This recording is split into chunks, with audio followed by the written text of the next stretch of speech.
Hello everyone, welcome to my YouTube channel. I am going to be honest, I'm trying something new. I haven't really made a YouTube video like this before, but why not give it a try?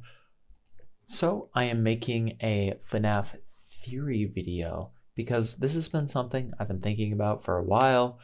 That after I watched the second FNAF movie, I kind of been getting back and deep diving into FNAF lore. So I've just been constantly thinking about this, and I was looking into Secret of the Mimic, and I kind of came up with an interesting theory that might explain some things. But basically, what if, after the true ending of Secret of the Mimic, the rogue endoskeleton was captured by Henry Emily and William Afton, and they ended up studying the design and implementing it in later endoskeleton designs? And I know what you're saying.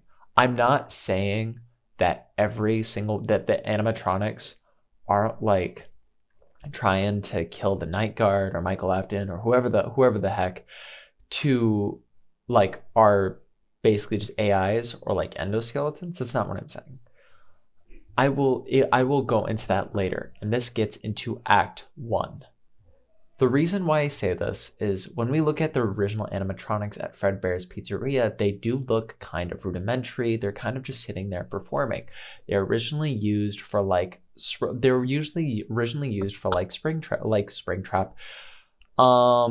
lock suits, where basically performers can get in there, but also they can just sit up there and perform. But we don't really see them move around. We just kind of see them on stage.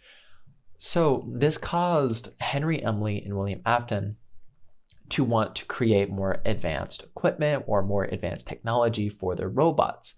So when they hear about this new kid on the block, Edwin Murray, who just inherited his father's company and now he's just creating his inventions, they end up contracting him to make new suits and endoskeletons, ones that could possibly fit into any mascot suit, creating the concept of the Mimic. But Edwin ended up using the design instead for his personal escapades when it comes to taking care of his son, because after his wife died, he just wanted to focus on his work because that's his way of coping. He focused on his work anyways.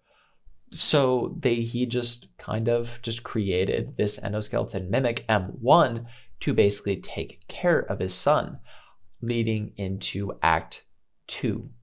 After the true ending, when the Mimic was on its way to Murray's costume manor, it was most likely ambushed and trapped by most likely William Afton, trapping it in an unknown location, which could possibly be under the pizzeria simulator location before it was a pizzeria.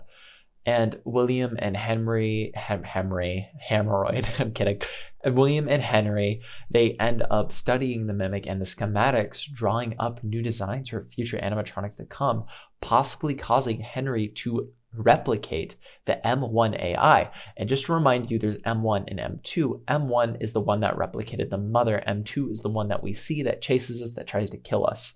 And ended up using that AI to basically create the puppet, the security puppet that to basically watch over Henry's daughter, Charlie.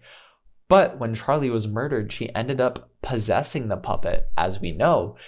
And because she was naturally such a kind person, excluding the movie version of Charlie, of course, the AI actually complemented her personality, causing her to basically help the children by like kind of just not dragging, what's the right word, not luring them, basically leading them to end up possessing the animatronics. And this leads into Act 3, where when William and Henry created the FNAF 1 animatronics, they might have used schematics from the Mimic, replicating the design from M2. But the animatronics have the design, but because the animatronics have the design from M2, they ended up most likely inheriting M2's violent tendencies that M2 ended up learning from Edwin. And that was later amplified when William Afton ended up killing those children and stuffing into the dead bodies. That those violent tendencies were most likely amplified by those dead children, giving the animatronics even more reasoning for the gimmicks that you have to like get rid of them. Like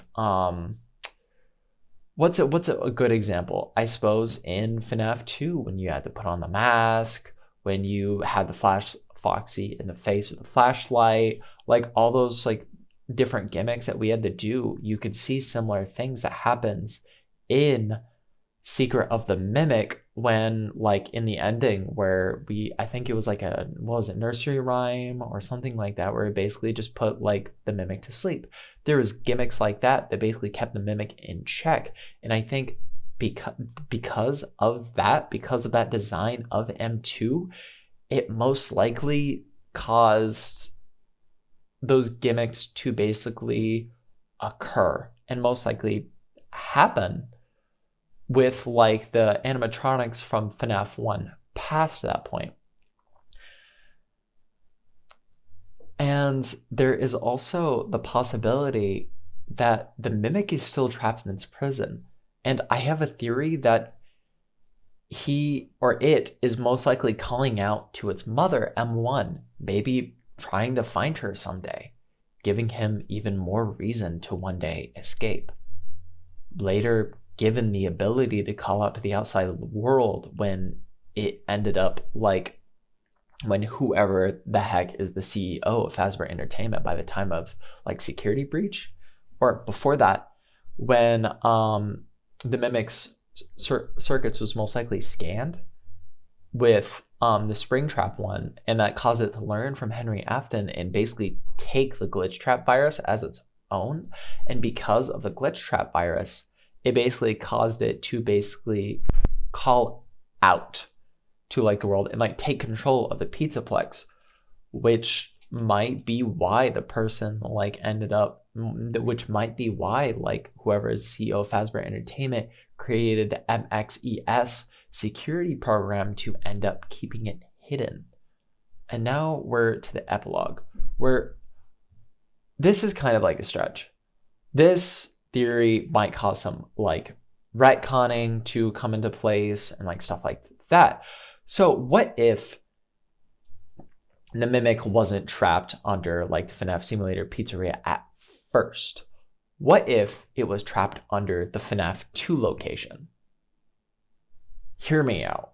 Okay, hear me out. Who all remembers Endo 2 from FNAF 2?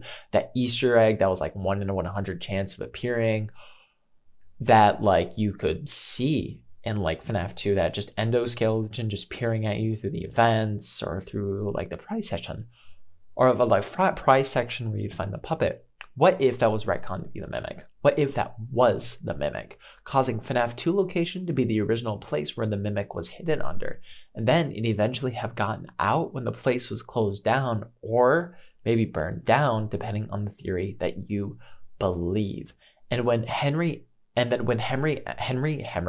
do we keep saying that? When Henry Emily ended up like finding like when Henry Emily like ended up trying to lure all the animatronics to the FNAF simulator like location, maybe he ended up luring the Mimic too and ended up trapping it under the pizzeria behind a concrete wall like we see in Ruin.